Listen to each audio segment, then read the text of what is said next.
Mga suspect sa pagpangsalisi sa isa ka establishmento sa downtown area sa Iloilo City, ginpasakaan na sang kaso. Tagdumalahan sa establishmento, mas pagahugton pa ang seguridad kasunod sang insidente. Ini ang gintutukan ni John Sala. Ginpasakaan na sa kaso nga theft ang apatanan nga mga sospek kasadi alias Edgardo, alias Gerald kag alias Jazz, subong malang nagapabilin pa nga at large nga si alias Marivica. Ini matapos nga dadakpan sila sang supervisor sa isa ka establishmento nga si Ana May Pareño. Magluwas sa nasambit nga kaso, ginserbihan pagit sang warrant of arrest sa kasubong man nga kaso si alias Jazz nga dadakpan man sang tuig 2021. Sang una ning modus nila kapangawat ni sila and then dito na nila ginatipon sa lanet. So daw damo na ni sila gali mga grupo.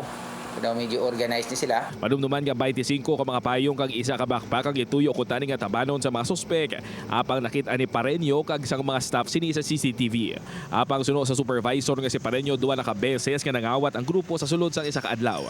Bangod sa insidente, dugang pa ni Pareño, mas mangin hugot na ang ilang pagpatuman sang seguridad sa nasambit nga establishmento. May duwa ako ka guard, so ara sa baggage entrance and then ang isa rubing. So sa baggage entrance na amo na sang pwede ma-check sa entrance and then sa baggage pagid na siya.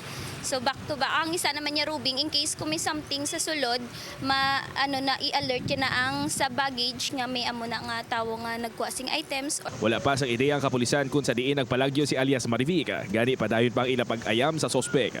Agon makalikaw sa kasubong nga insidente, may tip si Pareño sa mga kasubong nila nga establishmento.